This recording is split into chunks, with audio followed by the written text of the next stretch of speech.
Hey, Idafer here. Roguish, royal, and really fucking tired of people playing games with me. You know the deal by now. Elves, magic fountain. Turns out Amnetie is Master Spec, and Master Spec is my uncle. But I don't want to talk about that right now. What I do want to talk about is these generals, thinking they can keep us busy, while Amnetie, / Master Spec / my uncle, loads all the elves' magic into a weird skeleton, which is going to kill all the elves. I don't have any attachment to this place, but even I know that's wrong. Karen and Friskin are brawling up in a tree palace and it's brutal. They're taking chunks out of each other and Friskin is so bloodthirsty. I thought I knew him better than that. But Karen's tough, even if this is on a whole different level. And up in the treetops, Frankie and Poet are facing down. Poet seems to just want to lock Frankie down, but my genius boy is too tricky for that. He held his own up there, and even got some good shots in himself. Flynn is sword-fighting Moshi, which... sword-fighting a samurai? But he's doing surprisingly well, and even getting some info out of him. He said the skeleton is called Dalton? I think that's the same name as the bluebird that Frankie was going on about. Either way, our little salesman has the sword skills to keep up with the samurai, and even starts to best him. Meanwhile, I'm fighting Mole, who is using his shapeshifting to change into a wind monster. It's like a tornado. And even though he's been assigned to stop me, he doesn't seem like he wants to hurt me. And I don't want to hurt him either. I do get away from him, but I can't get all the way to my uncle. That's when things start to get messy. Poet falls 200 feet to his death, and Moshi loses it. He even uses his Windblade attack against Frankie, and now he's falling too. I only just got to tell him how I feel. If Frankie dies here, Amnetie is next.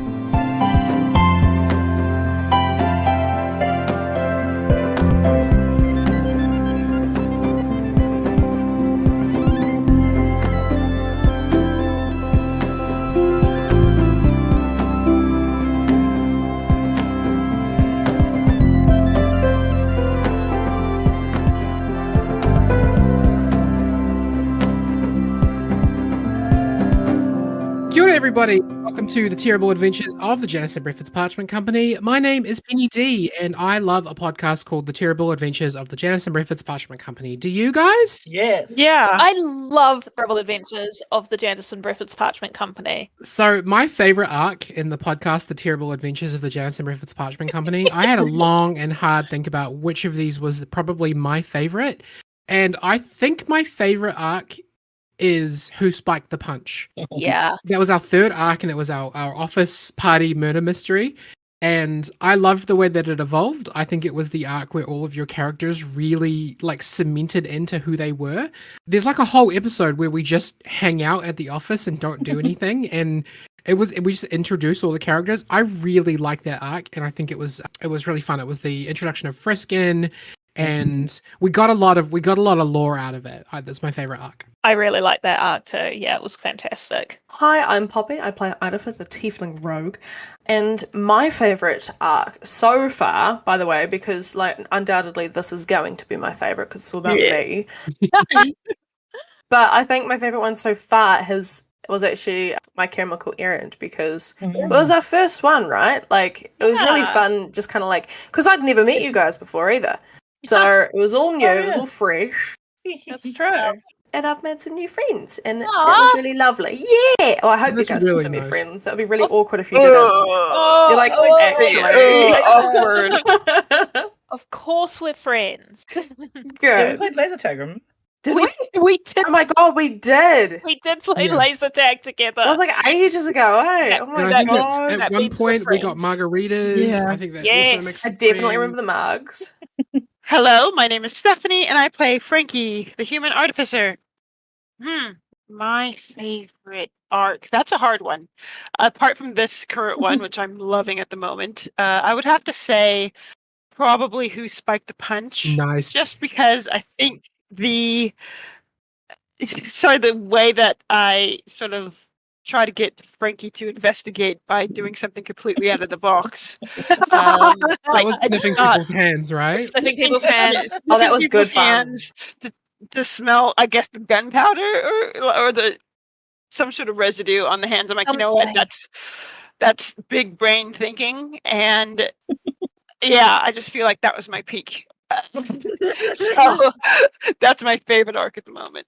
It was really funny. It really showed how silly Billy our characters could be, and Yeah. I think that's great. That's right. Yeah. Hi, I'm Nate, and I play Flinvar, the Halfling Bard. So this is really tough for me. I was automatically, when Penny was like, right, we're going to do our favorite arc, I was like, yeah, pick the campiest. You like the campy ones. But we do a really good balance of, like, balancing the campiness with, like, the deep emotional, like, Dalmatian, so it's really hard. But I actually think, to this day, still, the Infinite Goose is still my favorite, just because it was so fun. It was just a really cool storyline, but it was amazing to, like, play through. It was really cool. It was such an odd premise, and you all Yeah. just were like, okay, yeah, we're doing this now. Yeah, and so seriously trying to save the city from geese. It is very funny, Penny. You have amped up the seriousness of this very well, because I believe that our characters are now like fighting basically demigods, and just a couple of months ago they were fighting a goose that was real big. Yeah. Well, the thing is that I wanted to start off with just like regular people dealing with like whatever the next level of problem above regular is. So like, Yes. hey, my problem is a goose. Next level of problem is lots of geese. So many. So many geese. And I think that was the arc that Ido and Frankie did the first crime when we broke into that guy's. Oh, we do love a good crime. It was Oh, the the start cabinets? of a truly Yeah. beautiful Oh, criminal yes. relationship. Criminal Great. relationship. I love that. Hi, my name is Liz, and I play Karen, the dwarf barbarian. And my favorite arc is, of course, Hivewood Bound, the arc all about me. That's got a lot of Karen backstory in it, actually. I really enjoyed making the backstory with Penny, and that I was really fun. enjoyed playing through it. It was really fun, and I really enjoyed all the twists and turns that Penny put in Karen's story. I thought those were awesome, and I just had a really good time getting to do dwarf stuff. Yeah, and we got Alacast out of that arc. And if it's your favorite, Yeah. you certainly get your money's worth because it's by far the longest arc By of the series. far the largest one, absolutely. So I really enjoyed playing Hivewood Bound. I liked getting out of the city and, going somewhere else, and I just had a good time with it. We had so much fun with like the lore around that place and we had all the so much fun. yeah, it was really you guys, cool. you guys don't even know. We talked about like how did the dwarves feel about this and that and all of the other stuff. Not all of it made it into the episodes, but we made this really in-depth backstory. I feel like it's still I feel like it informed yes, still a lot of the definitely. decisions that were made. Definitely. Well, since I'm the editor and I get to decide what makes it into the show, since Steph picked the same one as me, I'm picking a new favorite. Because everyone picked really early on arcs, so I think literally the first like 4 or 5 arcs are all of everyone's favorites. I'm going to choose a more modern one. I think if I'm not picking Who Spiked the Punch, my favorite arc is probably Path and Wellbeing. Oh yeah, that was my second Robin's one. very good. Number one, the dragon on the back of the train fight was like one of my favorite set pieces that we've ever done. I thought it was really cool. So cool. There's really big rocks out there joke I felt landed super well. You are a monster for that joke. You're a monster. I just liked the way that the mystery laid out and presented itself to you and was solved in the most like interesting and subtle way, where the moment that all of you at the same time were like, oh shit, all of these people are dragons. and then Nate realized about 30 seconds after everybody else was like really, really good. Fantastic. Sounds about right. So that's my new favorite now because Steph picked the same one as me. Sorry. I'm so sorry. Don't be so- sorry. So this isn't, you know what? This is a podcast about the terrible adventures of the Janison Breakfast Parchment Company. Whoa, So- that's crazy. So let's play some D&D. How does everybody feel about that? Yes, Yay. I did.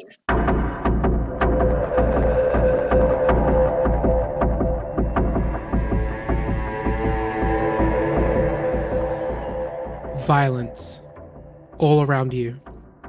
In Menifee Village, secret home to the last of the elves, you are surrounded by fighting and fire and failure. Amnetie Shul, son of this land, stands near the beautiful marble fountain, channeling stolen magic out of the font beneath it and into a cloak-wearing skeleton. Karen, you lay on the cobbled stone of the palace courtyard with a feral, furious Friskin standing over you. You're bloody and bruised, but not quite beaten. Not yet. Not far away, Flynn and Idafer, you stand on the grass just outside the courtyard gate, looking up with faces of horror. Near you, an air elemental, a living tornado, is transforming. Its face also locked on the scene above. 10 feet from you lays a crumpled body, clad in an outdated white suit. Poet, who fell from the treetop battleground he himself had selected, has died today. Kneeling near him, wearing an expression of despair and fury, Moshi the samurai holds his sword above his head, screaming wordlessly, painfully, foolishly. We follow all these eye lines up to the scene above, playing out in slow motion. A collection of enormous, ancient, cleanly cut tree branches are falling 200 feet to the grassy plains where you stand. Amongst the plummeting mess of bark and leaves, a flash of red hair and red blood also falls. Nearby, the resplendent energy draining from the fountain into the chest of the skeleton begins to taper. The transfer is almost complete. Party, what do you do? I believe Karen would... If she tries to get away from Friskin, would he be able to get her? Or is he too far away? He's standing right over you. There is every chance that he would attempt to stop you, but you are welcome to push back against that in any way that you'd like. Now, on my character sheet, I have 2 hand axes that I don't think I've ever used. Okay.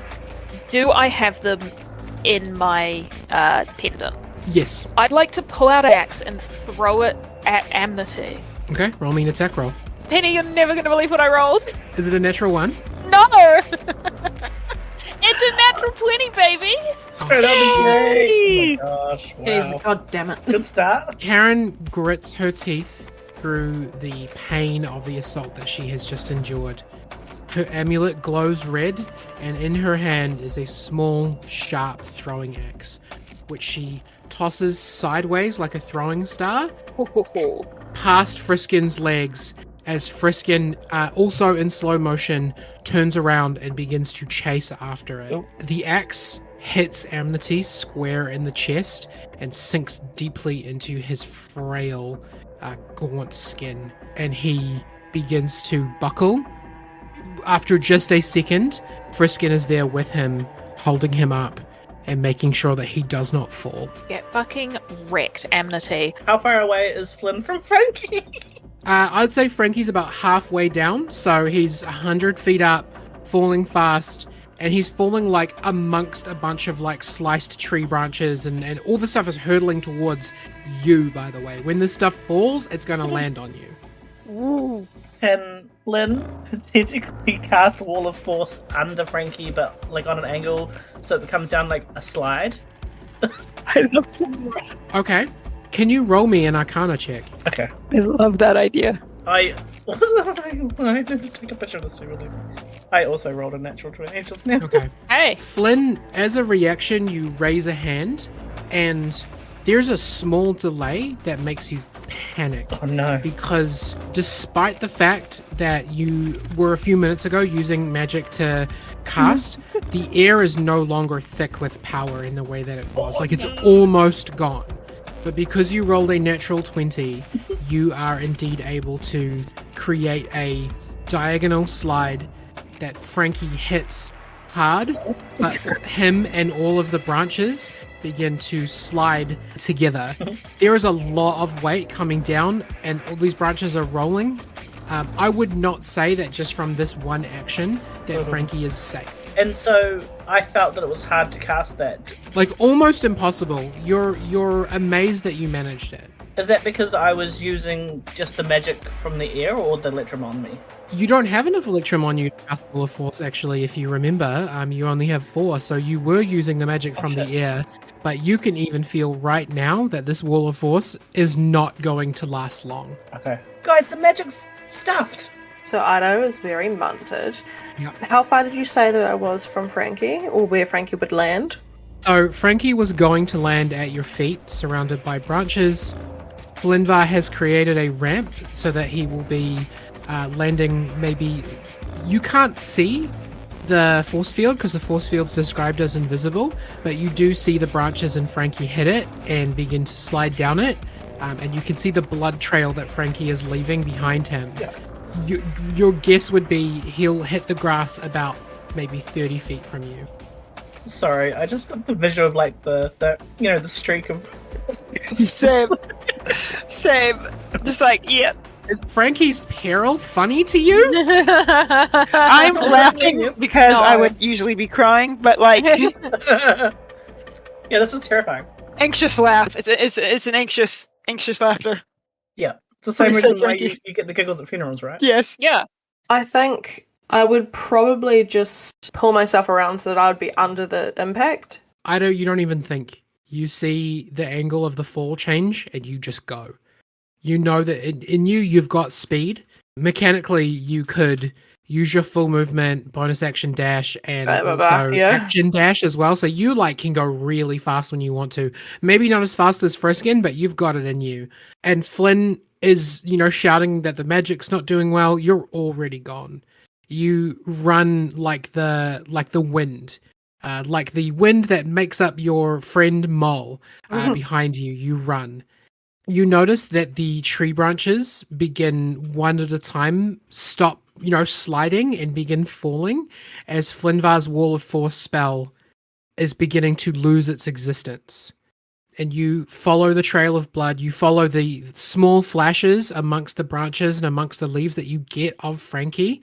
And then it happens. Right as the force field must disappear completely, you find yourself right underneath of him. Oh my God. Idafer, roll me an athletics check to catch Frankie.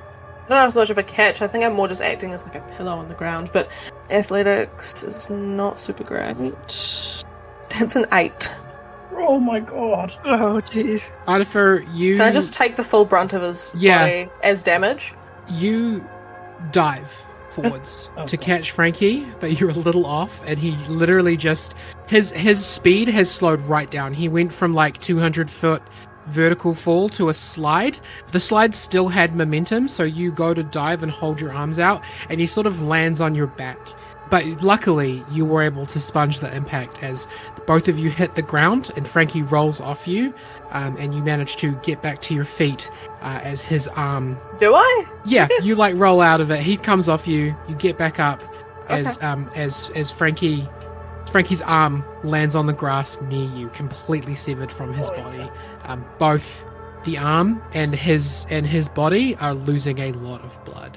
How far away am I from what is happening now? Let's say 30 feet from Flynn, and then another 30 feet past that to where Idafer is. Just quickly, Okay. you said he was losing a lot of blood, eh? Yeah. Can I rip off a part of, I don't know, my shirt or something and run to try and stop the blood? Sure. Roll me a medicine check with advantage, because Oh yeah. next to you, Mole the Hobgoblin, having transformed He's helping? he's helping. Yes. He's transformed back from being an air elemental, and he's already there with you with a piece of his, old moldy clothing, I torn love off Mole. and ready to help Funny. you with creating tying off Frankie's wound. And he Oh, really yeah. helped too, because that's a 21. Oh, that's very good. nice. I actually do have a proficiency with a medicine kit, with a healer's kit. I'm a healer. Okay, Sorry, I have the healer's feat, which I took ages ago. I remember. And Yep. and so I would like to drop rage as a free action, Okay. and then as a bonus action, immediately pop rage again, so I can move half my speed. Okay, when so I the rage. DM rules lawyer in me is fairly sure that ending rage is its own bonus action, but the rule of cool DM in me likes this idea, So, and we're not in initiative anymore, so I'm happy for you to achieve this. Sure. I can Okay. remember for next time because I know the rules. I know they're. I did think it was a 3 action. I thought it was as well. I think No, it it's says not. in Rage that you can choose to end it as a bonus action. Yeah, it does. It does. I just looked it up. That is cool, Oh cool, well. I didn't have to look it up. Just saying. Just throwing that out there. Oh god. Oh. Alright, dear. So I immediately move half of my action as rage, and then which is 17 feet, and then I move another 35 feet. So I've got 43 feet, and then I would like to dash and get all the way up to everyone right there. Friskin is not hovering over me, so I can move away without getting, That's right. swiped. Your plan to distract Friskin was very successful. You make it to Frankie seconds after Idafer and Mole do, and you can see that they are together working to tie his severed arm so that it stops bleeding. Fantastic. Karen, you kneel down over Frankie as Flynn too is just behind you, looking over your shoulders, which is not something he normally gets to do. He looks on really worried, and even Welby, his body language looks very concerned and scared. From behind you, you feel a noise cease. And anyone who cares to look back can see that Amnetie has finished his task, draining the font into the skeleton. The tingle of the font completely fades from this place. The air becomes still and dead. Amnetie visibly relaxes and undoes the top button of his marching band jacket, revealing not only the chest wound that he received only moments ago, but also a piece of jewelry, the yellow amulet, Usiah Jet's amulet. No. Amnetie calls out. He says, "Thank you, my friends. Survive if you can, but your task is complete.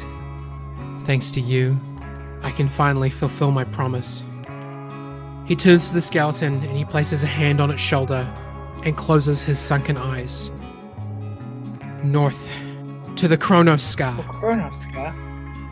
And with a flash of light, Amnetie and the skeleton disappear.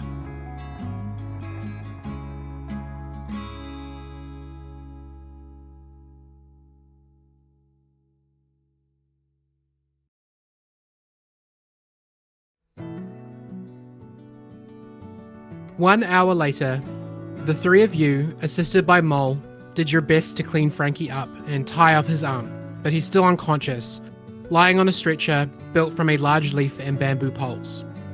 All around the village, the elves are slowly, weakly, packing up their lives and taking down their stalls, scared and uncertain about what to do.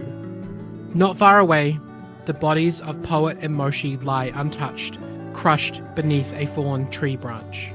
Once he realized the fight was over, Friskin came over and just sat cross-legged maybe 15 feet from you with his back to you.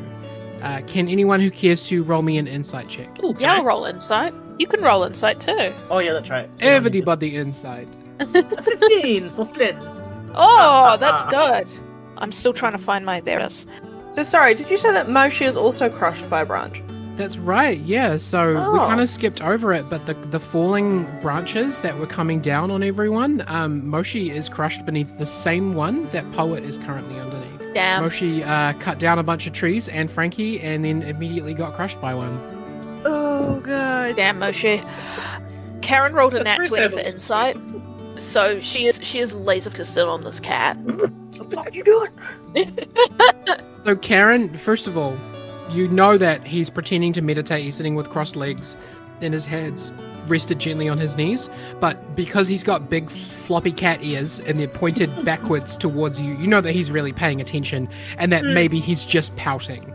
Pouting! He's got the Little shit. airplane ears. And for the nat 20, the fact that like all of his hostility vanished when Amnetie did tells you that he probably looked at fighting you as some kind of like play or personal challenge. He's certainly not trying to restart the fight with you while you're occupied with Frankie. He's just sort of sitting over there. Yeah. You'd hope so. What's Mole doing at the moment? So Mole is sitting with you in your group. He's got like leaves and berries and stuff, and he's like mixing druidic salves and applying them to Frankie's skin. Good boy. He's right here with you. You can talk to him if you want. I would like to observe him as he does it and hopefully learn a little bit. Sure, roll me a nature check. Okay. Oh. That is a 13. You like obviously there's some stuff that you're missing. Like he seems to be like, how does he know which twigs to crush up and like the correct way to do it? But he's using like a mortar and pestle, and he's just like kind of making a paste out of a few different leaves. One of them you certainly recognize as being an ancient oak leaf. Like an extremely old leaf from an ancient tree, but a lot of it he's just sitting quietly creating salves. You reckon that with a bit of practice you could probably do this too? Nice. Okay. Is he going to be okay? Mole takes like a dark green paste and sort of starts up at Frankie's shoulder and begins to sort of wipe it in stripes with two fingers down towards where the arm is severed. Some wounds are within. I don't know. He will wake when he is ready. Well, is there anything I can do to help? Like, surely there's something. Yeah, he hands you a one of his little bowls, and he just tells you to just like hold his head. So just like cradle his head and join him in some like humming and chanting that he's doing. Okay, I definitely do that. Roll me a performance check. And everyone who's not Idafer, roll me insight check. I got a 30. A 30 for Bloody performance? Ow. You are now, you like throw your character sheet away because now you're a monk. Your chanting is that good. Nice. Yeah, I'm not inciting that. I got like a 13. Flynn got a 15. Yeah, Karen, you're like, oh wow, his chanting's really good. Flynn, you realize pretty quickly that Mole is the chanting and the cradling Frankie's head is not for Frankie. It's actually to calm Idafer down and make him feel like he's helping. Oh. Mole is basically trying to like make Idafer feel okay. And Flynn lean in and be like, wow, that's some strong magic. Therapy, the strongest magic of all. Karen turns to Mole and she says, So I believe we're due some answers. He kind of grunts and shrugs, but he doesn't like, correct you. What can you tell us about, well, gosh, everything really. The body that you've all been dragging around, those old bones. Oh, that sounds so What gross. the hell is going on there? He looks over towards the fountain where the bones were last. I cannot tell what I not know. Poet maybe, but this knowledge has price. Amnetie recruit me. He tell me, all of us, collect magic anywhere we can find, bring to him, feed to Delton. When Delton is full, our job done. We can go. My debt. I owed Amnetie my life, but now this debt is repaid. Huh. A life for a quest. And you didn't question him at any point? Ask him what he was doing, why he was doing it? Many times. Sometimes he just gets sad, and he kind of like jerks his head over towards Idafer. Sometimes he just gets sad, and he'd tell me about him. Oh. Bouncing baby boy. Laughter like diamond rain. And he turns to Idafer and he says, I meet you. Not so baby. No diamonds. He kind of shrugs and he's like, people change. Never meet your idols. Admittedly, I think that Ida is probably like, he's not listening at all. He's very much focused on his performance. For sure, yeah. Oh. Can you tell us about the Chronos Scar? The Chronos Scar. The Chronos Scar. What's a Chronos line? You know, Chronos Scar? The Yeah, that one. Chronos Scar. Yeah. Is somewhere he never showed me. Yeah. He say the something scar is where it all went wrong, where the mistake was made. Ooh. But I have not been there. He has not shown me. I follow, I obey, I feed Delton. He not share his secret plans with me. Yeah, that's fair. He turns to look at Idafer for a minute, and then he turns back to you, Karen and Flynn, and he says, "We hurt you. I hurt you. This was wrong, and I am sorry." And he looks over at Friskin, and he looks back at you, and he says, "We are sorry." This is a really tough situation, I'm not going to lie. But if you, like you said, you had an obligation that you felt you were fulfilling. This is so confusing. So you or I don't know if anyone's ever discussed this between themselves, but Idafer knows and probably has told all of you that Amnetie met Mol when he was a child, and when Ymirsons were torturing him, and they threw acid in his face, and that's where his big white stain comes from. And so that's what you know about how they connected in the first place. Just to sort of throw us back to the past and back to a little bit of what we know about Mole. I understand why you feel such obligation towards Amnetie, but I don't know, Mole. He's been this, I don't want to say evil presence, but Dastardly. Thank you, presence in our lives for so long, and he's doing something that he feels is right, but refuses to share with anyone. I don't know. If he was truly doing the right thing, wouldn't he tell people? Or is this just more elvish tricks? Mol looks around the village, and he says, maybe you're right. I don't know. I don't always tell people when I make a mistake. But this place, and he looks around, he looks eyes rest on the fountain, he looks at all the elves, and he says, I know this place was his prison for a long time. What you see evil, he see necessary. I don't know how to tell you otherwise. That's seen a lot after war. He keeps talking about fixing a mistake, but there's no way he doesn't regret what he's doing in order to fix a mistake he already regrets. He do. I know he does regret this. And he looks over at Idafer again and looks back at you and he says, today, he take time. He diverged from plan to say goodbye to Idafer. I do not think Amnetie is planning to return from wherever he went. Well, Mol, that might be sad to you, but to be completely honest, that sounds like all good news to me. What I'm focused on right now is getting Frankie stabilized and getting him out of here. It's fair. I think I'm going to go and get the Goliaths.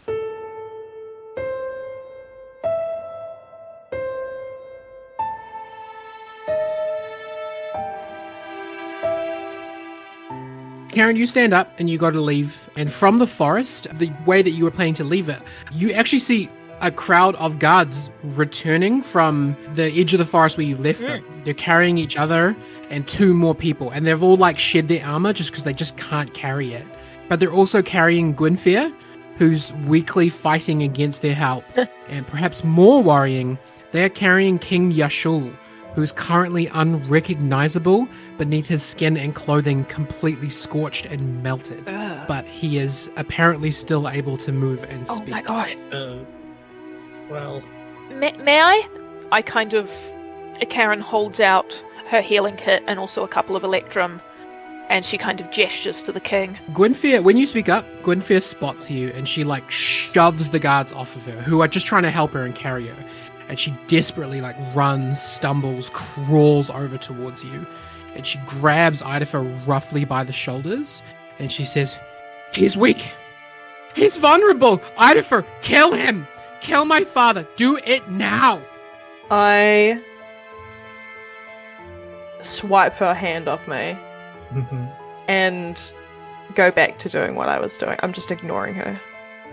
She's causing a pretty big scene. She's shouting in your ear, shaking you.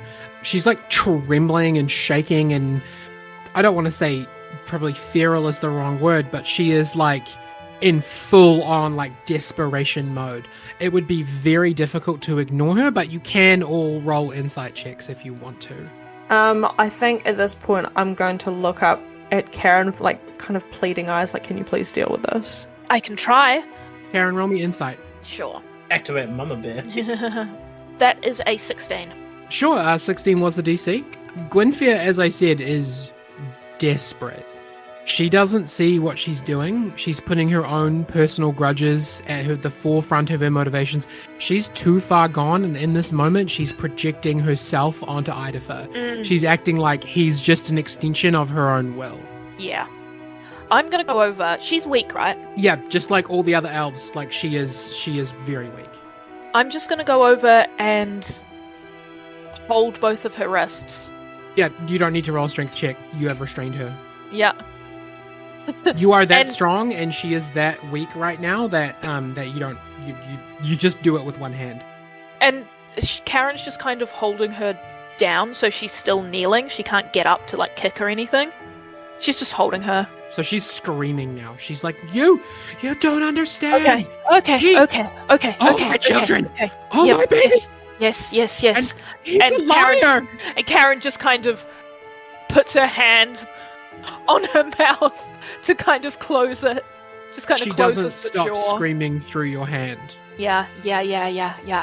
Okay. All right. She is loud.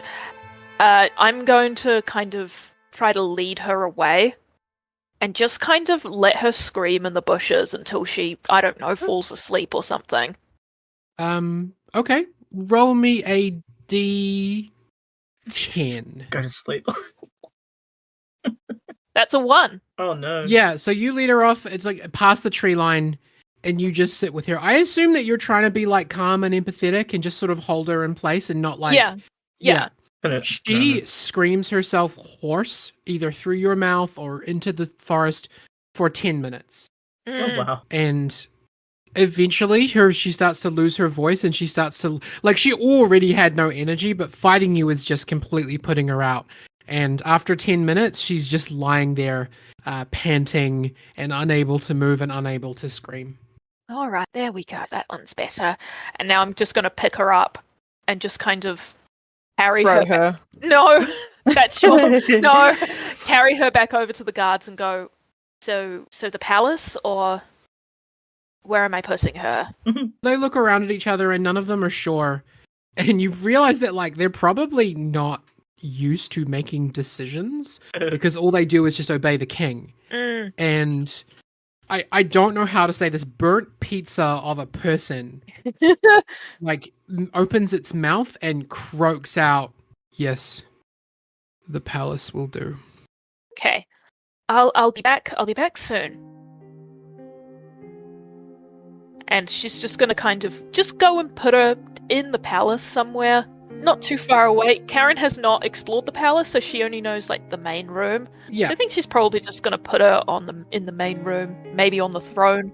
there's like a chaise lounge somewhere. Or you want to put her on the throne? Yeah, put her on the throne. Okay, not? cool.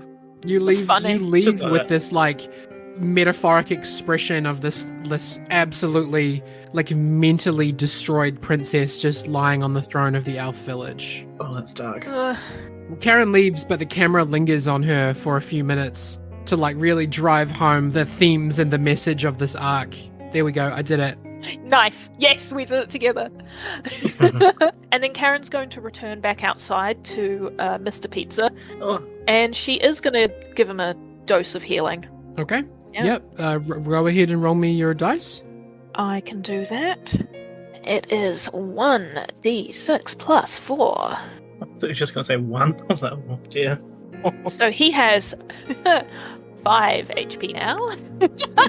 Okay. Yeah, like you notice that there's like certain little tiny portions of his skin that begin to like revert back to that sort of elven, sort of pale porcelain color. And then those, you stand back, and after a moment, as though you've jump-started something, the skin parts begin to sort of slowly, like minusculely, begin to overtake the burns. And you think that maybe with his magic that he has innately from his warlock pact, perhaps that will be enough, even without the font, to eventually restore him. So Karen kind of crouches over him. She doesn't really mind that the guards are right there because, like, what are they going to do? And she says, listen, we're not going to destroy the forest, but I need you to stop destroying your own people. Send a runner to the hives. You're going to have someone to run all the way to the hives? Run! No, send a messenger to the hives. Ask for Alicast. Tell her sister sent them. She'll help you out for a price. Roll me a charisma check, persuasion, intimidation. You can choose. Oh. Woo! All of them. All of them. All right. That is a 17 plus 8, a 25 for persuasion. The Elf King's big eyes look up at you, and he's in a lot of pain. He's in he is whatever is worse than a first degree burn. He's in he should be dead, and he's not. And he opens his eyes and he looks at you, and he just kind of slow blinks at you, and you don't know what that means. You feel as though he's heard you, but as to whether he'll follow through, you don't know.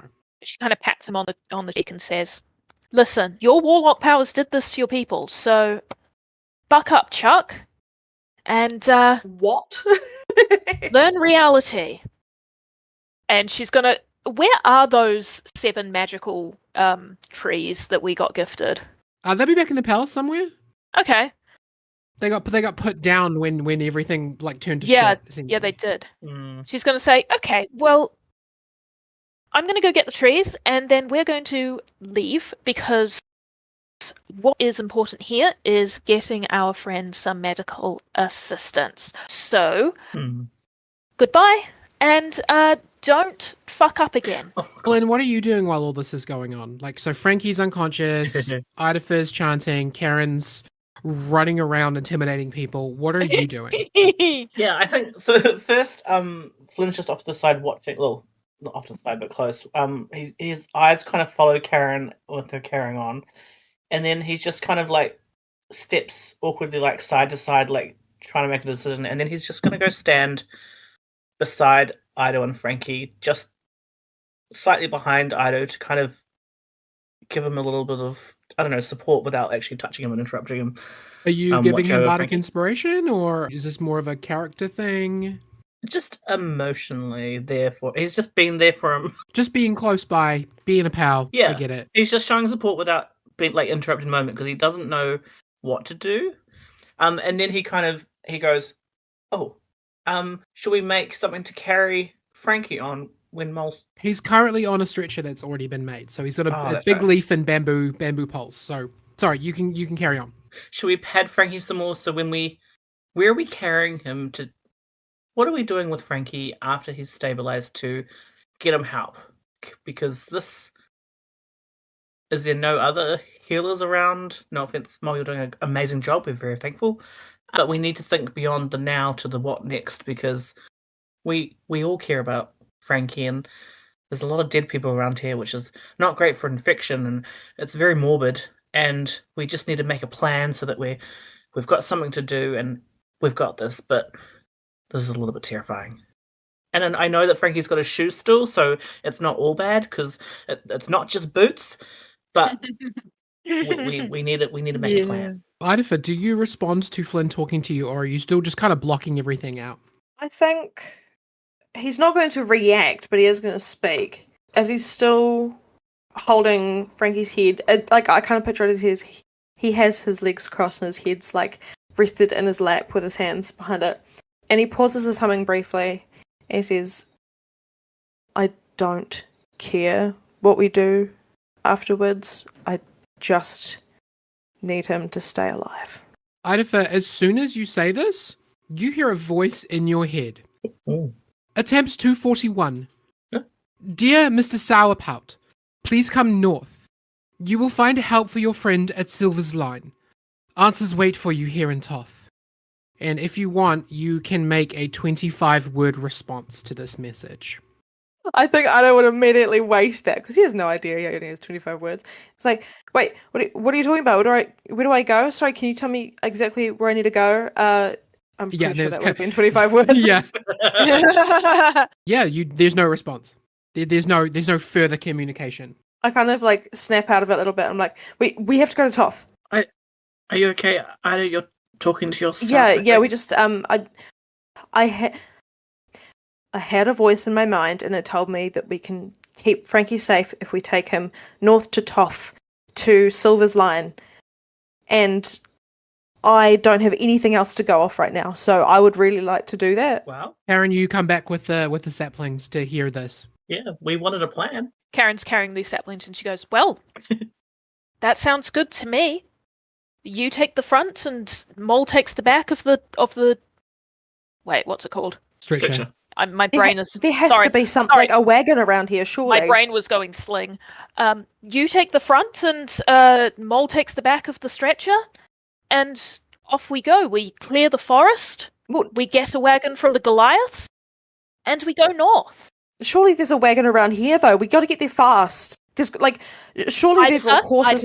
Idafer, we are in the middle of a forest. By a palace. Mole speaks up, and he points in the direction that you guys have entered and exited the forest from, and he points and he says, south, Golaya, and he points to the west, kind of northwest, and he says, Silver's Line this way. Oh. I can take you through the forest to the edge if this is what Idafer wants.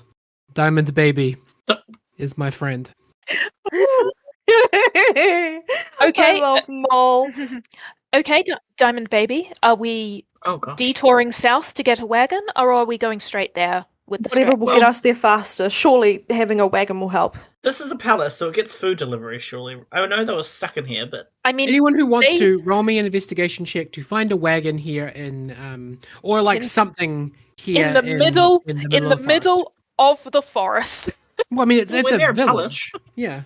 At least there's a wagon to, carry hails. Oh, 12. I mean, I'm not sure what you guys are imagining when we're saying forest, but I'm thinking like New Zealand bush. No, we This is described the the forest palace. before. It's kind of like the redwoods. It's these big, imposing tall trees with mostly like cleared pine needles and stuff around it. It's definitely not the thick bush. That it's more of the redwoods. Okay, cool. Yeah. excuse me, Mole. Yes. Are you needed to stabilize Frankie, or because I remember that you used to be a horse at some point, which is very Remember handy. you were a horse? He nods and he just says, No. I have done all I can for him. Some of these were just to make him not smell like blood, because Oh. traveling through the forest can be dangerous when you smell of blood. Oh, yes. I would be honored to assist. And Friskin! And he looks over and Friskin's ears pop up and he says, We're going west. Mm. And Friskin just gets up and just walks west out of the forest. He doesn't make eye contact with you guys. He just heads off. He's such a bitch. Shamed cat. You know, you did well to manage that Friskin when he was under your command at the Jansen Breford's Parchment Company. Oh. I'll be honest, Karen, I didn't do a whole lot. I mean, what could you do? I know. Don't tell your manager that. All right, so we're putting him on you as a horse. No, we were finding something to attach to the horse. Well, I rolled. What did you roll for investigation? Yeah, I rolled a 12, so I'm not probably not finding anything. Oh, I rolled a 9, so I got a 13 total. I did not roll. Do you want to roll, Idafer? Yeah, sure. I just think I'm a bit frantic, so yeah. But anyway, so investigation, did you say? Yeah. That's a 16. Oh, nice. Idafer, do you remember that guy with the Ymir City themed coffee stall that you went to? Yeah. Yeah, you managed to get it's only got 2 wheels and a handle, but you managed to get a little cart from him. He tells you he doesn't need it anymore, very sadly. Oh. And you managed to wheel it over. It has enough space to put Frankie's stretcher on it, and you could tether it to sort of horse mole if you wanted to. Right. Flynn has rope. When he offers his cart to us, I'm going to look him in the eyes, grab him by the shoulders, and be like, thank you so much. And I'm going to just reach into my little pouch pocket thingy and give him a handful of coin, because I have a reasonable amount of coin. Nice. He takes the coin from you, and for him it's more of a novelty. It would be like if you Yeah. gave someone a handful of buttons. That's cute though. I like that. But he does take it and receive it. You know what would be really useful to him right now would be some of your Electrum. Just throwing that out there. Will he say that to me? Because I would No, he be wouldn't. happy He to wouldn't give him know that. He wouldn't even know that you have it. He doesn't. He wouldn't. There's no way that he would think to ask you that. Okay. I don't think of it, sorry. I've just given him buttons. Well, they're Ymir City buttons, so he probably quite likes that. Nice.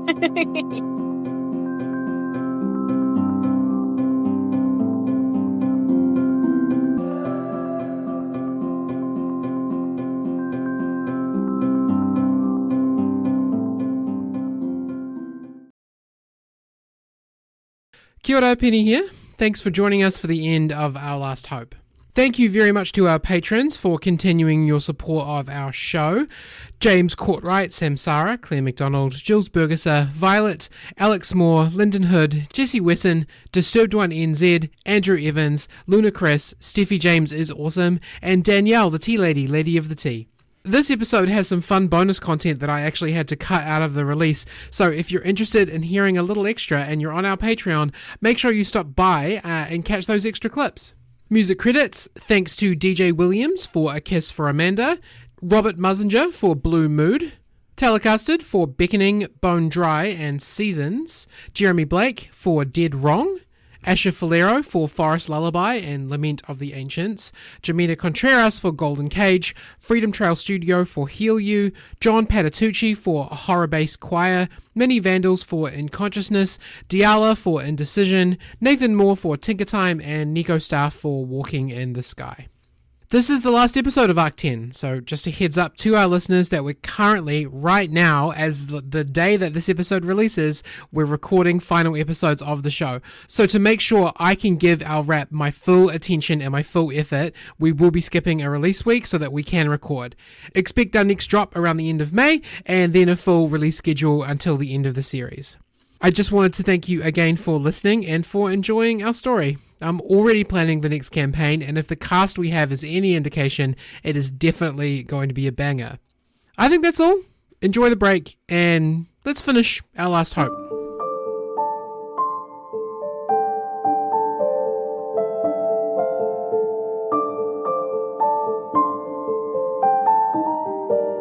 And so, for the first time, you abandon the Janice and Breford's Parchment Company. Oh, You do not return to Galia. You do not report to the office. it was kind of pretty. You have a new job now.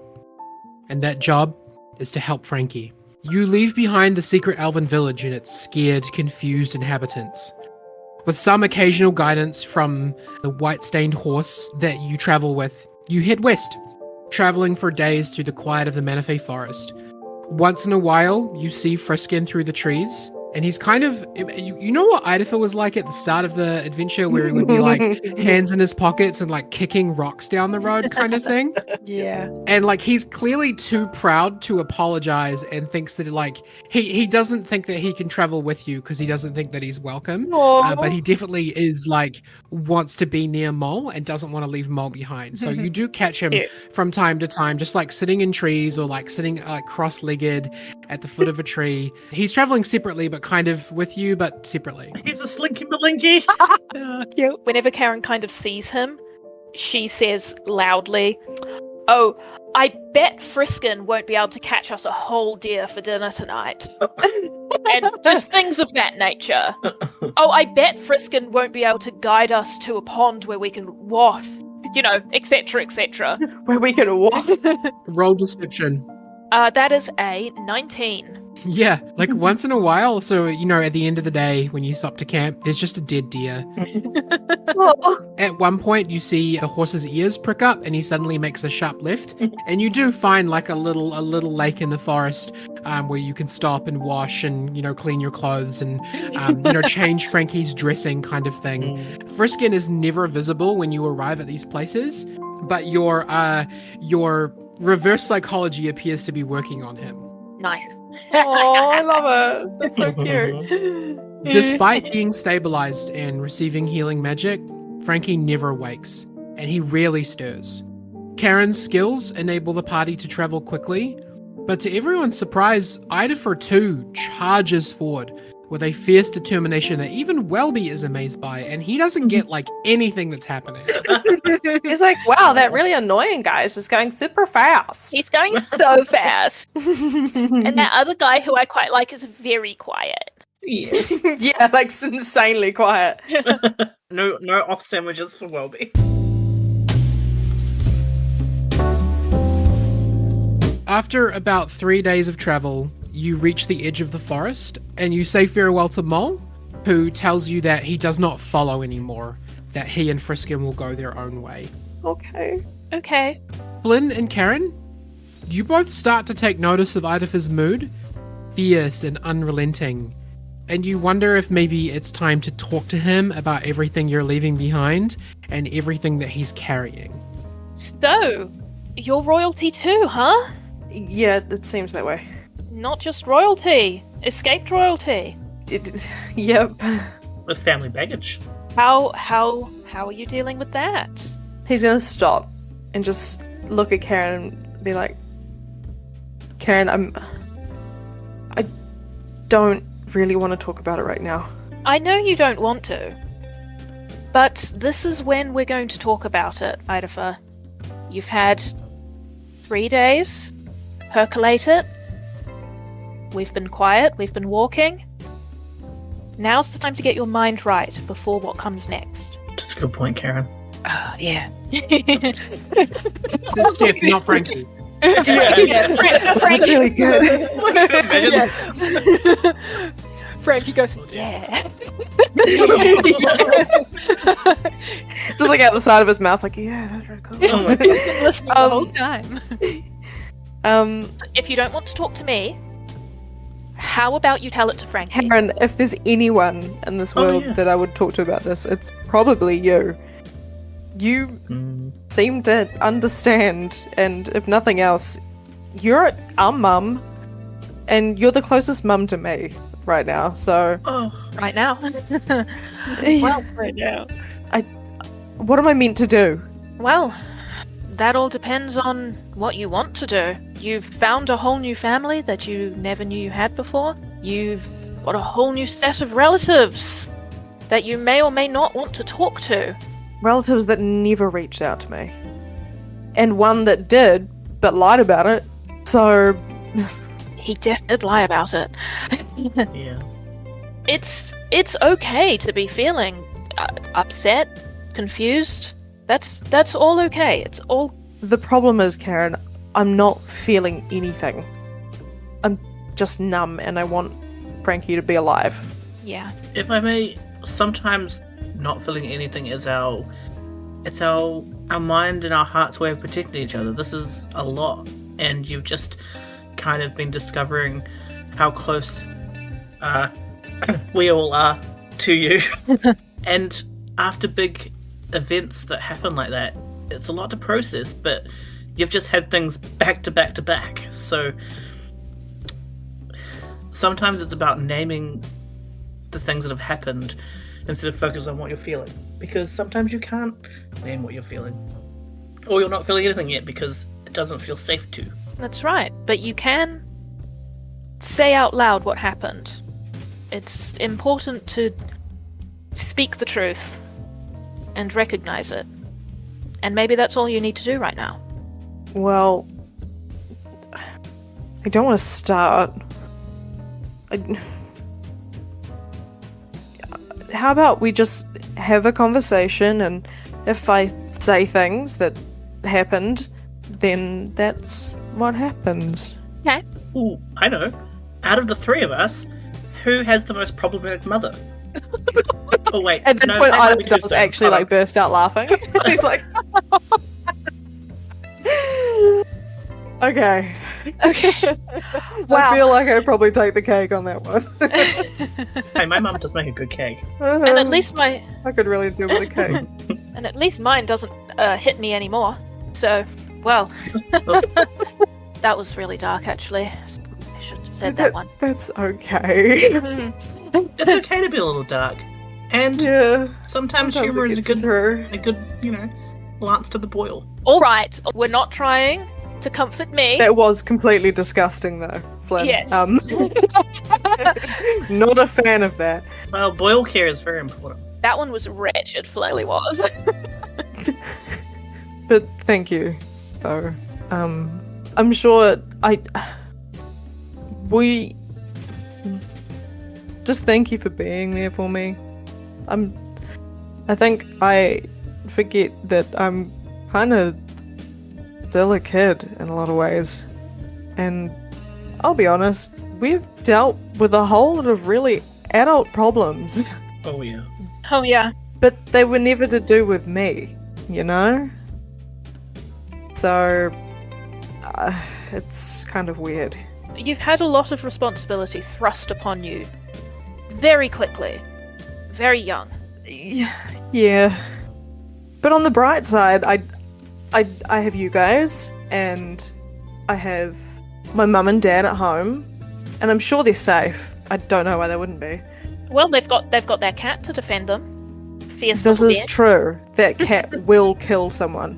But I guess I have closure about my real family. I guess it's one of those things, right? You want it until you got it. Wow, yeah. Yeah, that's a good point, Ido, because yes, you found out this information about your family, but you can still have your chosen family and the family that chose you and the knowledge of your other family out there if you so wish to engage with them at all. Yeah. You're both right. And I appreciate you trying to get me to talk. I know I haven't really unpacked a lot right now, but I think I at least feel safe to if I want to. But these are things I think that I can work through later. I feel like I've acknowledged them at least, but we've got a job to do. And for now, that is my focus. Good. You're right, Ido. Good, Idaho. And it will take as long as it takes. And there's always, like you said, people to talk to about it. And that's what helps. We're always here for you, Idaho. And a single tear rolls down his cheek.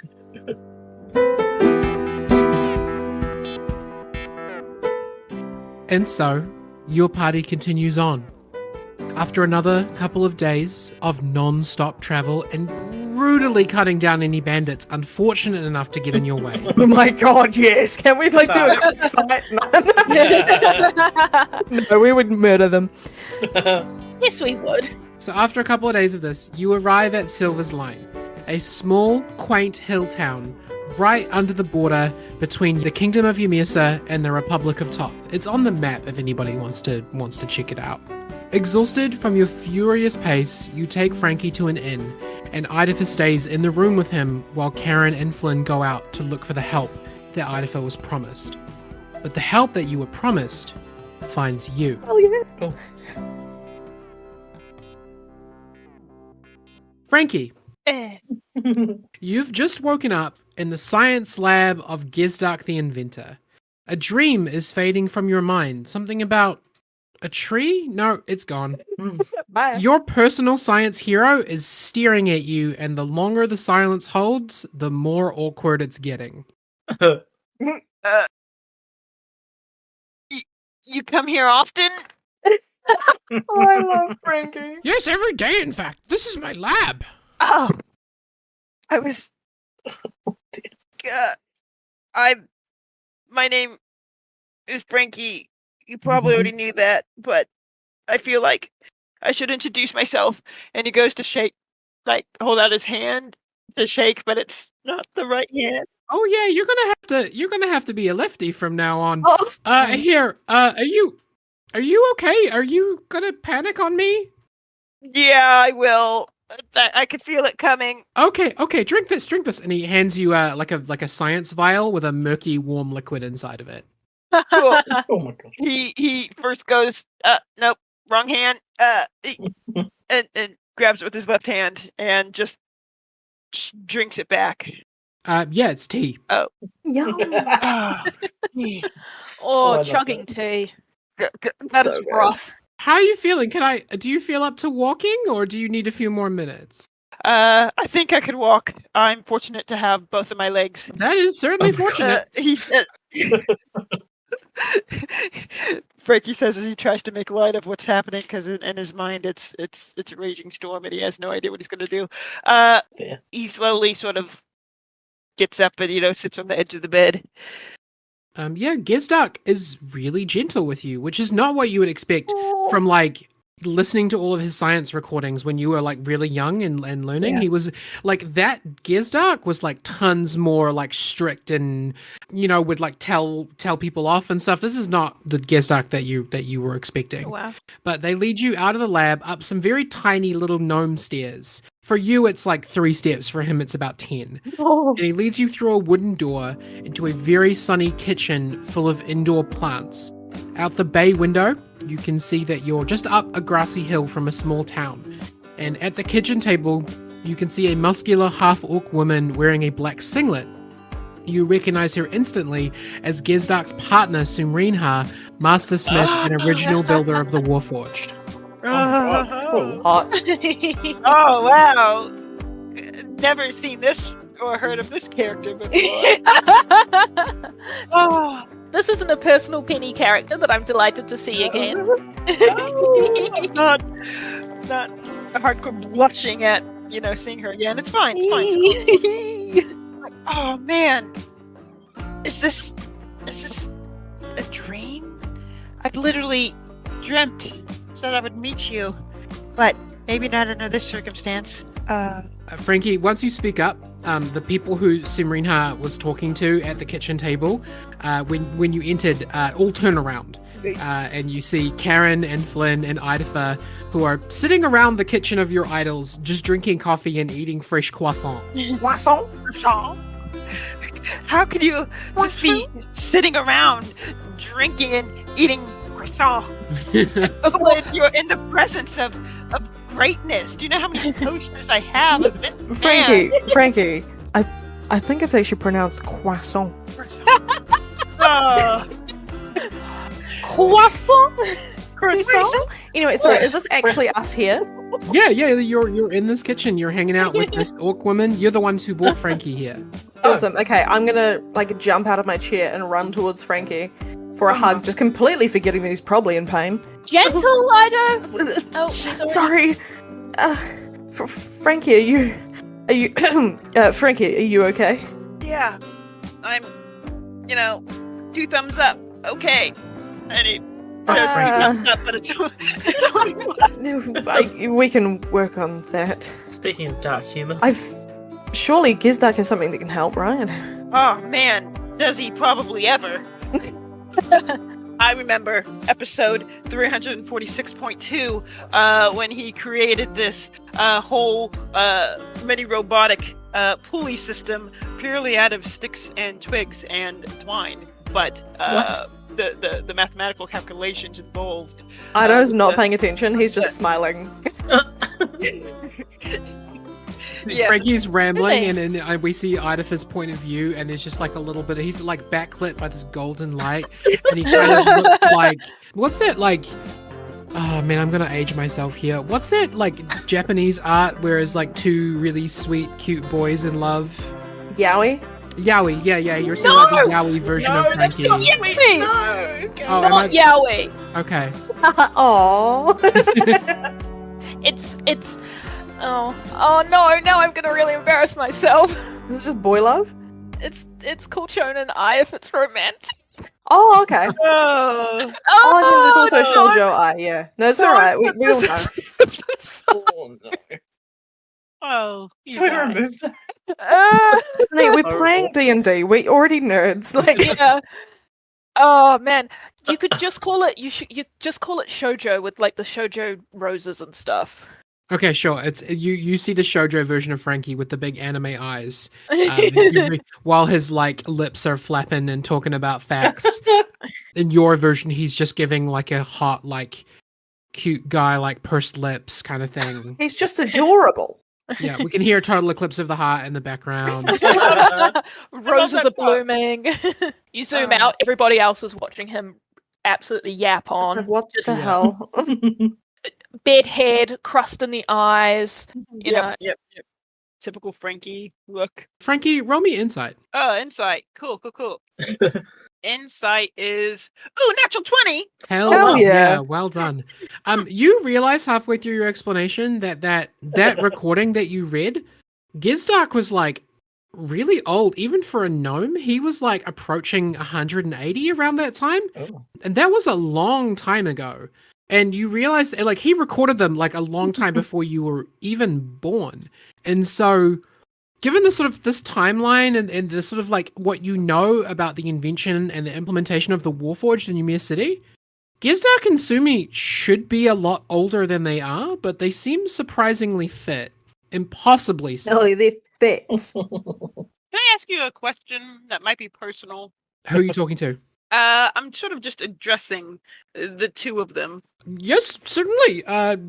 Sure, I'd be happy to answer your questions. And Sumi kind of smiles at him and says, "It's okay, honey. You don't have to.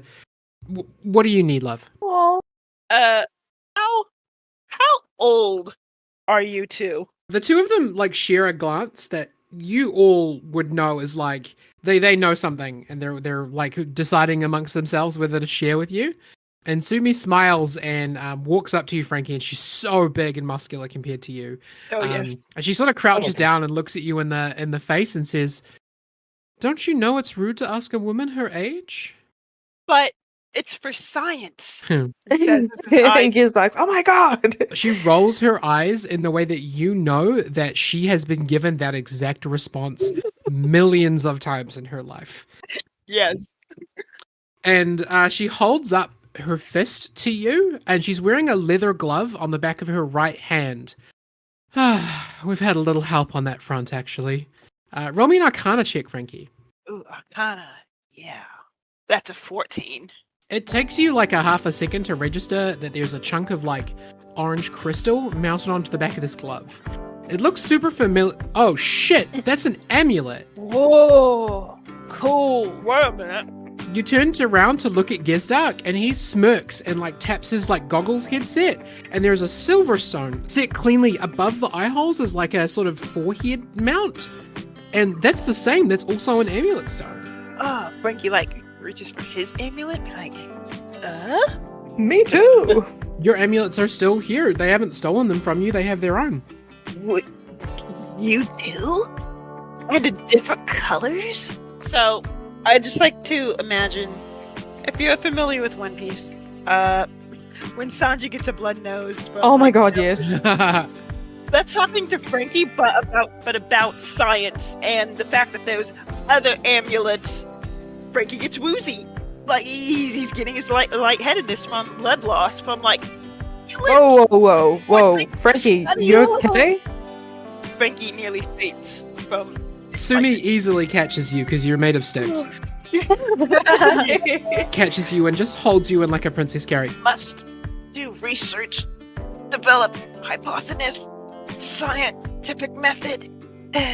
Oh, he's getting woozy, and she like goes over to a big squishy like half orc sized armchair and like just puts you into clearly what her favorite sitting spot is, and sort of fans you a bit with her hand. I adore her. Aim. Oh, shoot. Yeah. And Frankie's just like, need evidence-based research. Frankie, you need a rest. You've had a hard time. Frankie's just like, when? Where? How? Do we have any sort of pretext to this, Penny? Like, how long have we been here? The three of you have been here for about a day and a half in this house, just waiting for Frankie to wake. You basically found them, got Frankie into the lab. Gizdark said he would do what he could. This is maybe day and a half. So you slept here, and this is like the morning of the next day. Okay. Well, we wanted to wait until Frankie was up and about before we did any real talking, but Frankie, come on. I am losing patience with learning a little more about what's going on. You can't get a nosebleed and pass out again. And Sumi like leans in close to you, Frankie. She's like fanning your face with her hand, and she's like, "Do you want to see it?" Frankie be like, Can I touch them? She just holds up the back of her fist towards you, and her one kind of looks like a chunk of amber, sort of, with the color of it. Cool. Frankie, touches it scientifically, making the odd yes. And when you touch it, as soon as your finger hits it, she activates the weapon. Ooh. And she like flexes her arm, and her amulet weapon is a huge holographic orange gauntlet that like covers her entire arm up to the shoulder, like a big Doomfist punch. Oh. And she smiles as you get a little fright, and she pretends to punch you, but she doesn't. Oh God. Frankie cries happy science tears. Wow, I don't think I've ever seen him this happy before. This is amazing. Oh, Amazing Frankie. technology. You must show me. At this point, Gensdark interjects, and he's like, "Well, sport, we've wasted enough of the day already. I think you might agree that it's time for science." Science.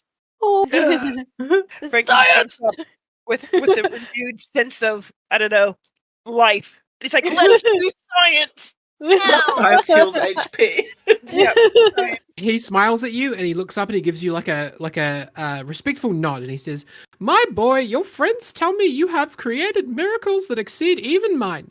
I would very much like to see what you're capable of, and since you're in need of a new appendage, would you be interested in, say, an invention convention?" Oh my god. Just like poster. And he flashes back to his bedroom where it's like huge poster, big bold like letters, invention convention, and I'm like, if only I had my satchel with my notebook with all my inventions that I've dated from years 1 to 5 and then 8 through 7. He has it all cataloged, and he's like, I'm a fool for leaving that at home. Gensdark steps to the side and gestures behind him, and you can see all of his original works, first editions, are here on the bookshelf, and he's like, "Well, help yourself. We certainly need to get to work building you a new arm. I hope that you do much better than that hack Zergos." Of course I do. Drama in the science community. Drama in every Yeah. community all the time. Oh, don't worry. I take my science very seriously.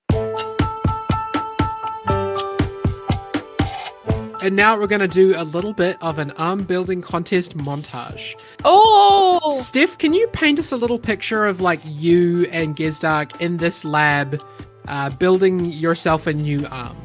Who helps? How long does it take? What features does it have? Etc. What music is playing? I'm going to say Walking on Sunshine. Okay. I rule. I'm the DM. I get to decide that. This is true. That's fair. Yeah, no, that's exactly the song that's happening.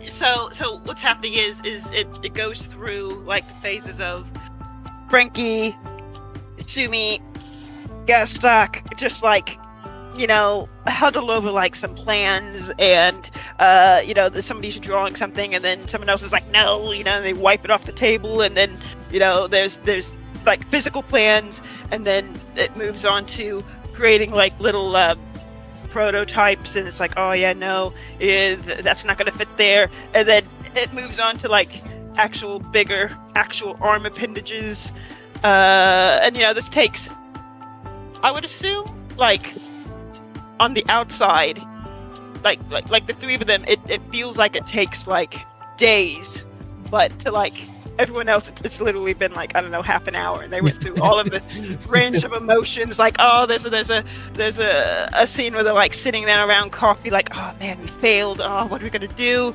And then they get remotivated, and they're back at it, pushing buttons, painting, I was gonna say soldiering, but with the little like, what's that word called? I don't know. But there's a lot of science happening, a lot of building. A lot of just engineering, reverse engineering, talking through ideas, researching, sending it through for peer review, getting it back, publishing the findings. Yeah, there's just a huge range. 6 months later. I want to 6 add months in the later. classic, like, trying on dresses part where like, you open the curtains and you show the dress, and then Not that one.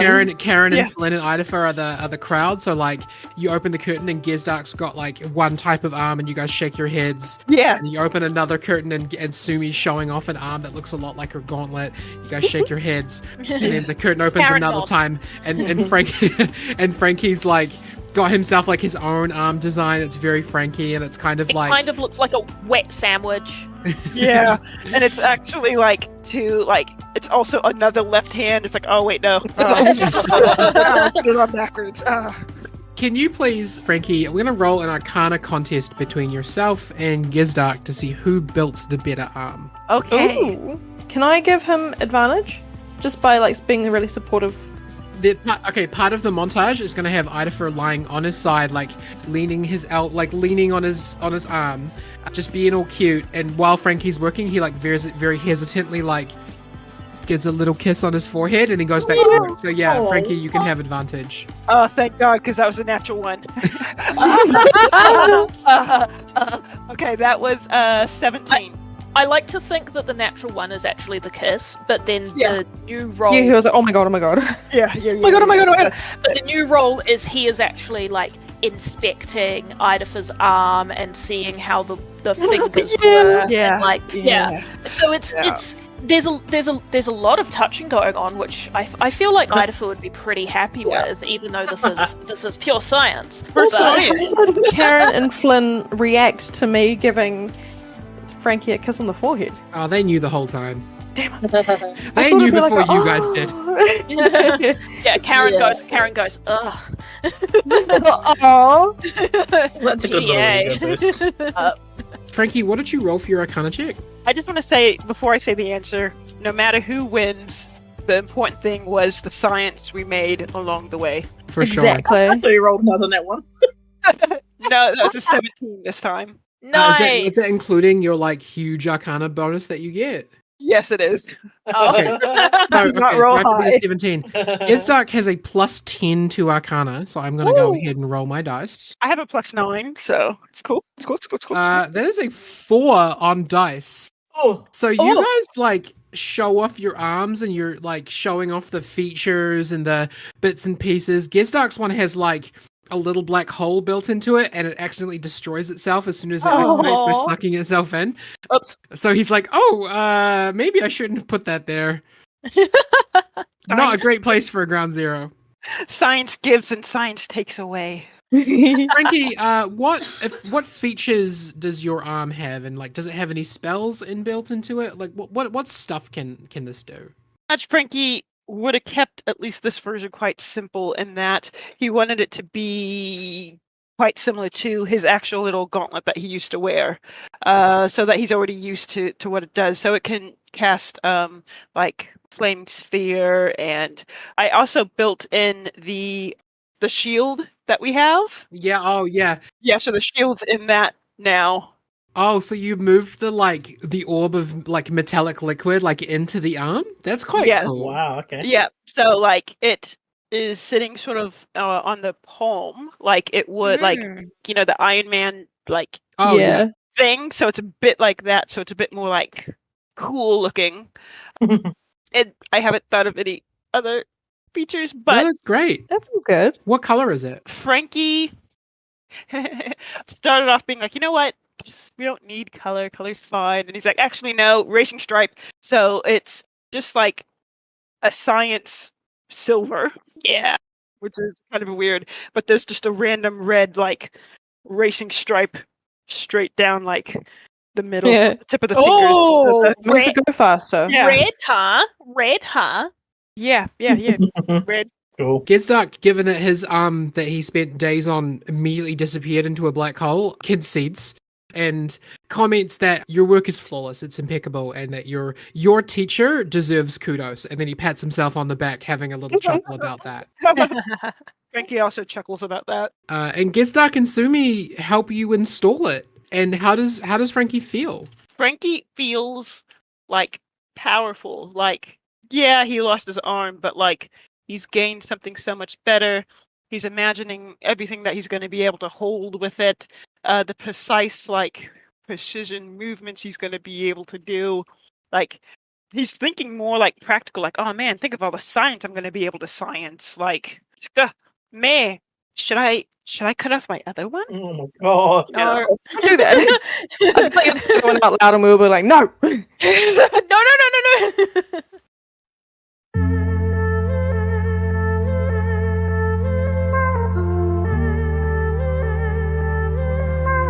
It is so tempting to spend some time here, to rest and gather ourselves. But all of you are so aware that Amnetie has a head start. Karen, after assuring yourself that Frankie is safe and Idafer is calm, while the armor's being built, you spend a lot of time scouting ahead, considering the way forward. Can you please roll me either a survival or an investigation check? I can do that for you.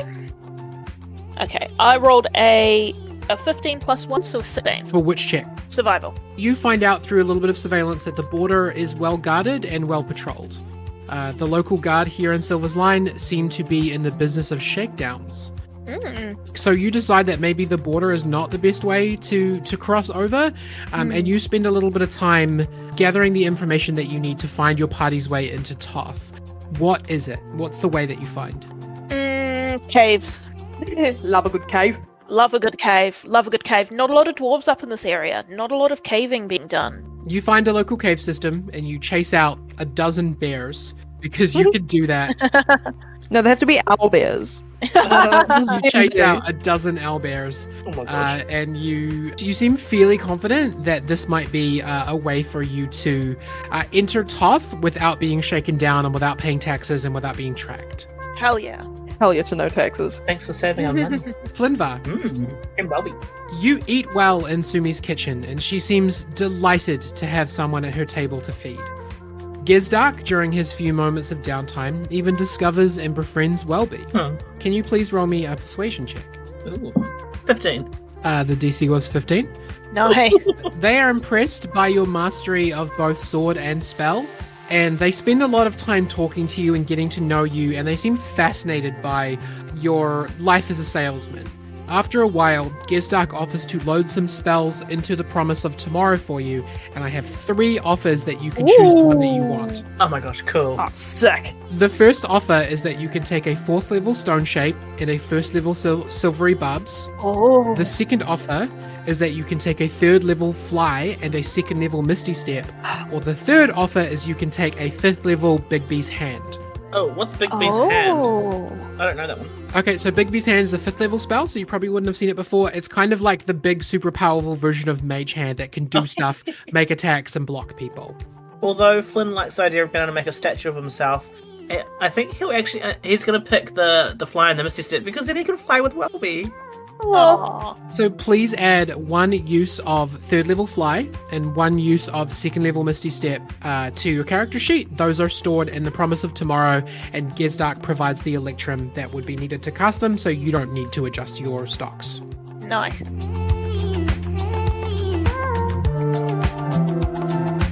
Frankie and Idafer, Yes. Yes. you both find something rare and valuable on Sumi's little bench swing overlooking the town. Quiet time to talk. Aw, Aw. And yes, smooch a little bit. that's kind of gay. This is a moment where the sun's setting, you're sitting on this bench swing that's meant for a 1/2 orc butt, but you're both such skinny lads that this is fine for the 2 of you to sit on. Both Karen and Flynn are elsewhere, and you seem to just have a moment to be together. So, sorry if I worried you back there. I didn't mean to get my arm cut off. I would be concerned if you did mean to get your arm cut off, but I'm glad you're alive. Me too. I really was impressed with Moshi's dedication to his close friend. Poet. Wait, what do you mean? Close friend? They were just mates, right? I don't know. I feel like that kind of anger comes from another, like a different place, not just friends' place. Aww. And I think, if anything like that ever happened to you, I would probably have the same reaction. You know? Aw. I'm so glad that you would avenge my death. Damn straight I would. Seriously though, how are you feeling? You know, oddly, I'm feeling complete. Because of the arm? He says as he like puts his arm on your like knee, like I'm finally whole. Oh. Yeah, I'm glad you got a new hand. That's really cool. Yeah, it's pretty sick. Yeah. It can do this, and he does a really weird like hand trick that anyone probably could do, but it just looks cooler because it's all like robotic. It really does look very cool. And what's it like meeting Kistark? Isn't he like your idol? Yeah, it's pretty cool. Like, they say never to meet your idols, but I met mine, and wow, boy, howdy, is he gonna get some correspondence from me. I'm going to go ham. I'm not going to be surprised if I get some sort of restraining order from him, but now that I know where he lives, man, he's got a lot of questions coming to him. So glad.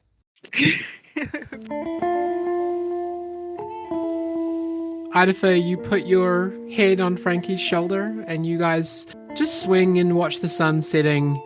And we're going to zoom, like the camera zooms out a little bit away from you. And then as the shot gets wider, we get a little reveal of Hans is like chasing Welby around the garden. And Welby's like intentionally like getting close and booping him and like flitting away and having a little giggle to himself as we fade away from the two of you and leave you this moment of peace.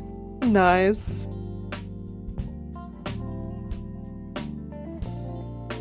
Finally, after 2 days here, you gather around the breakfast table of this beautiful, cozy kitchen that you've all come to love so quickly. You have no more time to spare. Can we do this at the table with Gizdark and Sumerinha? Can we say we're having dinner or something with them and we're having a chat? Yeah, absolutely. They are here at the table with you, as is Welby, who's like made himself a little dragon cave in the mashed potatoes, and he's like stealing peas and hoarding them inside. Man. I can't get over how cute Welby. Like every time he just does something amazing, and I love it. Flynn's still going to eat those mashed potatoes. Well, I've pretty much mapped that cave system, and it should bring us out right into an unoccupied space in Torf. Karen, you're amazing. So tell me more about this voice that you heard. Was it familiar at all? Honestly, no. And they just said to come to Torf. They just said to come to Silver's Line and to Toth, and they said, I'm assuming, so Penny, that voice, was that from Gizdark? No, the voice was different accent, different voice.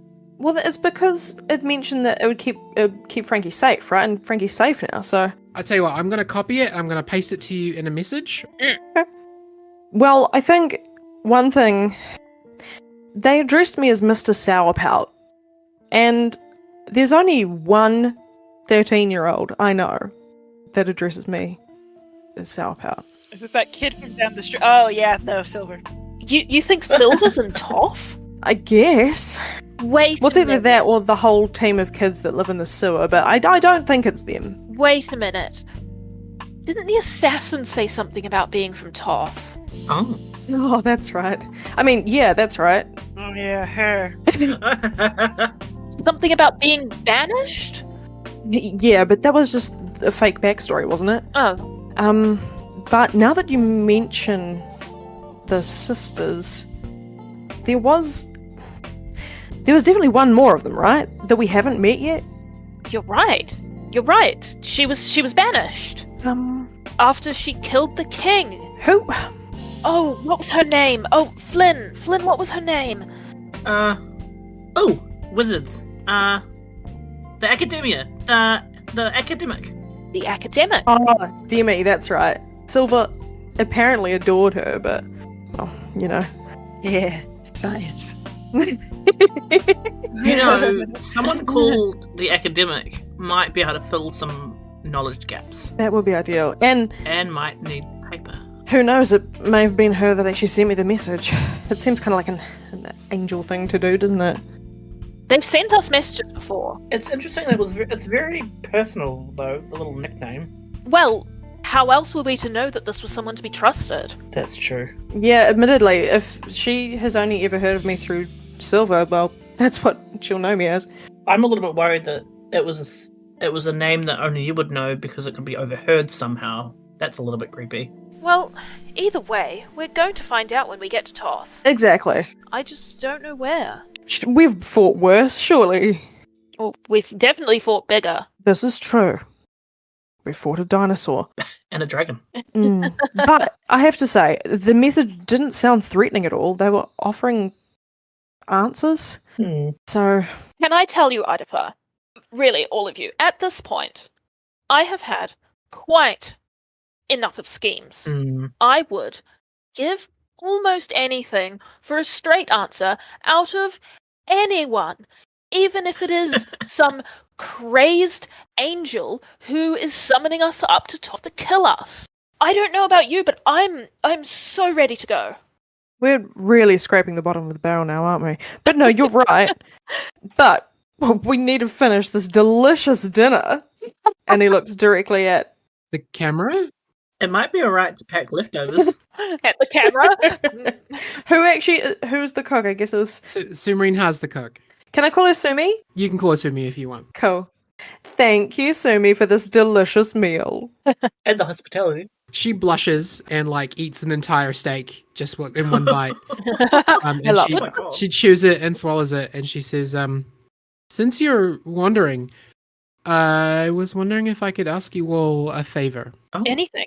I feel like, yeah, absolutely. She and Gizdak exchange a look, and they hold hands for a second. Oh. And she says, "My first son, the first Warforged, he lives here with us, or he did. Oh. Some months ago, he left. He wandered north, and he never returned. What?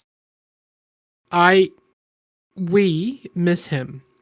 If you happen to find out what happened to Dusk, could you send word?" Dusk. Absolutely, yeah. Yes. Of course. Is there a way that we could track him or find him that you know of?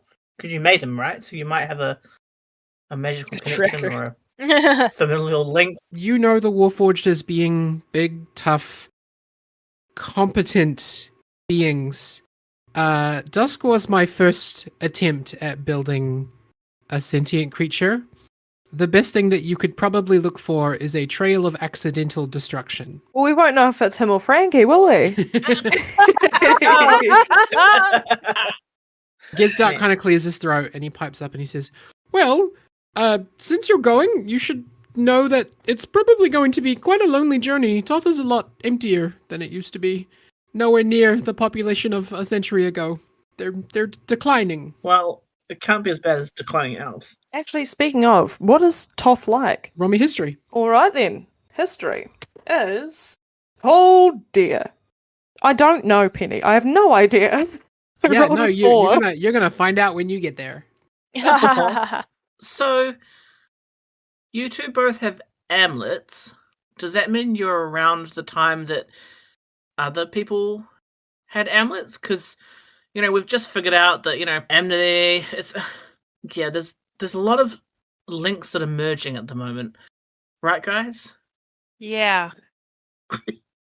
Guys, I don't know how to explain this, but I just feel like we're getting close to all the answers. Things aren't making sense, but they are. Questions are being answered, but then more answers are being found to questions, and Frankie starts talking, but he's getting distracted by his hand again. Just stares down at him. Amnetie would really threw off everything. All of my theories out the window. Yeah, Amnetie. Well, he said something about going towards the Chronos Scar. So, I think we do that. We stay on his tail. We go towards this Chronos Scar, whatever it is. If this mysterious person wants to come and help us along the way, I'm sure they'll be able to find us. And hopefully we'll get those answers that we're seeking. Isn't it a little bit tingly but exciting that, we know that his secret mission was to recruit people to help resurrect or fill dead, creepy body with magic. Dalton, who was in Frankie's dreams. Frankie's dreams or Ida's dreams? Oh, there was the dream guy. And now we know that, this all started before we were just everyday people doing our work and meeting our cool quotas. And there's a big mystery that's our world that we just really have lived around. And now we know that there's a bigger thing than just us and our paper company. Just for context, Ida has gone completely silent and kind of head lowered a little bit, just as we're all talking about Amnetie. Karen kind of puts her hand on his hand and just kind of gives it a little pat. Aww. And Ida's like, we're gonna have to kill him, aren't we? I don't know if he's going to give us an option, Idafer. If there's anything that we can do that isn't that, let's see. But first, let's focus on getting to him. Okay. Yeah.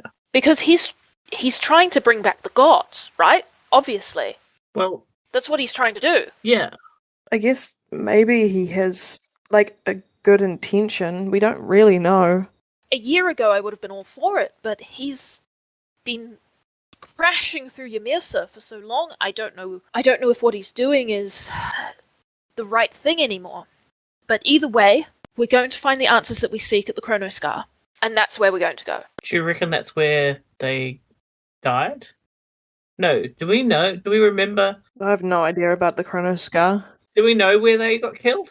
He said that is where it all went wrong. Yeah. He back to where it all went wrong, and he's going to fix it. And do you remember that mirror, that weird mirror we saw? I do, yes. With the tree and if only there was a compass on that mirror. I don't think the tree is an actual tree, I'm going to be completely honest with you, but it's certainly a symbol of something. Maybe the Chronos Scar is what's cutting us off from whatever this tree was depicting. Yeah, we did figure out that it was with the magic going on in the world, it created this change and rot and gap, I guess. Yes. That must be the scar. Why else would Amnetie be going there? Why else would he be bringing the corpse of a god that's stuffed with magic there? Gizdark, do you know about it? I'm afraid that Sumrina and I have been here working while all this time we've just been working with the magic that we can obtain and just here at home. We haven't been out adventuring, and I lost my wanderlust a long time ago, boy. I'm very sorry, but I don't think that I know the answers to these questions. I guess we'll just have to find out then. Oh, a question that I have that I don't believe we actually answered or sort of touched on is your amulets. Yes? Where did you get them, and have you ever seen other ones? He and Sumrina kind of look at each other and they say, a long time ago, before the disruption of magic, Sumriha and I traveled to a place where you can earn them. We went to a place called Titan's Slumber, and we put forth our best talents, and we were awarded with them. But unfortunately, before they could fully bloom, we experienced the disruption, so we're sort of just kind of stuck halfway, as I imagine you all are. Stuck halfway. What was your talents? Yeah. Sumrinha is the most masterful blacksmith, and she cuts him off. She's like, no, hang on, no, you're not doing me justice. I am a mastersmith. I built every single warforged you have ever met with my own two hands. So my domain was the forge. Oh. And Gizdark is a inventive genius, and he's like, no, you're not doing me justice. Up until today, I believed I was the most forefront inventor in the entire world, and so my talent was invention, creation. Ingenuity. Ah, very cool. Well, if we're sharing, my domain apparently is mentorship. I get that from you a little bit. Mine's my stunning good looks. Everyone in the room looks at Idafer when you say that, and they all come back to you and they're like, yep, cool, yeah, sure. Yeah. Definitely you were the one. Yeah. In this little group. No, yeah, there were definitely billboards of you all around Umea City, Flynn. That's fine. That's fine. Hey, I stood up. I stood up. I love that, though. I love that. Such a Flynn thing to say. Thing to say. Okay. I think it's time for us to go, guys. Might have been the last real bed we're sleeping for a while. Do we have to? I'm still coming with you, Frank. It'll be fine. Okay. Oh, shucks, you guys. I'm happy. Well, there's no one I would rather travel with than the three of you. I'm going to tell your kids that. I know. Yeah. Don't tell them that. Idafer, seriously, do not tell them that. Don't tell them. They're almost I teenagers, won't, Karen. I They won't. don't. Yeah, they're teenagers. No. Okay. Are we all ready? Have we all packed our bags? Are we all hydrated? Have we all had enough food? Have we all been to the bathroom? Yes. Yes. Yes, manager Idafer. That's me. I am a manager now. But all right. Yizdak, Samarina, thank you so much. They take the time and hug you. They tell you that you're welcome back anytime. And even though you were only here for a short time, the time that you've spent here was transformative. Yeah. Literally. This is the most beautiful, most wonderful kitchen that you've been in a very long time. And yes, Karen, I'm counting your kitchen in that. Don't. I'm the DM. I get to decide that. Can I just note that Frankie is in tears? He is crying ugly tears because he doesn't want to He doesn't want to leave. Gezak leave. also was Leaving. crying ugly tears because he also doesn't want you to leave. Yes, we're best friends. Aww. And so, as our 4 Parchment Company employees and our 1 little weenie dragon step outside into the morning sun, they each look south, toward home for a moment, and they each, one by one, turn away. Their hearts are ready for the unfamiliar.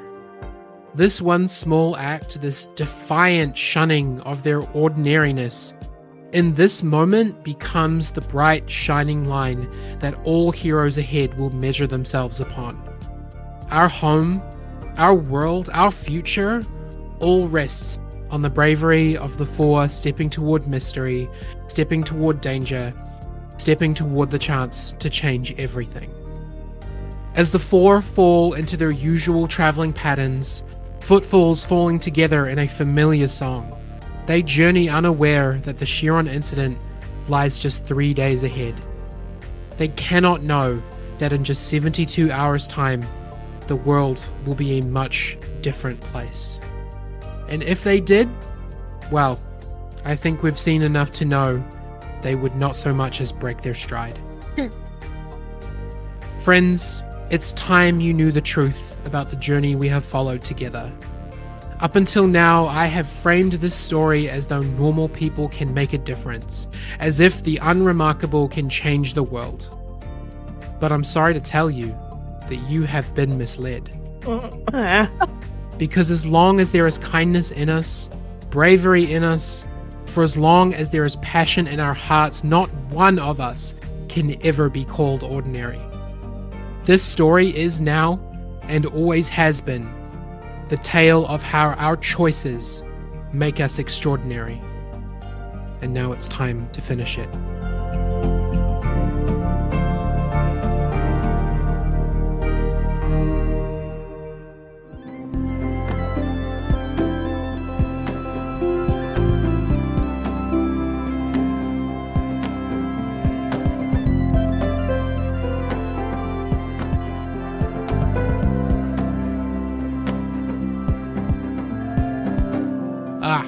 This is the end.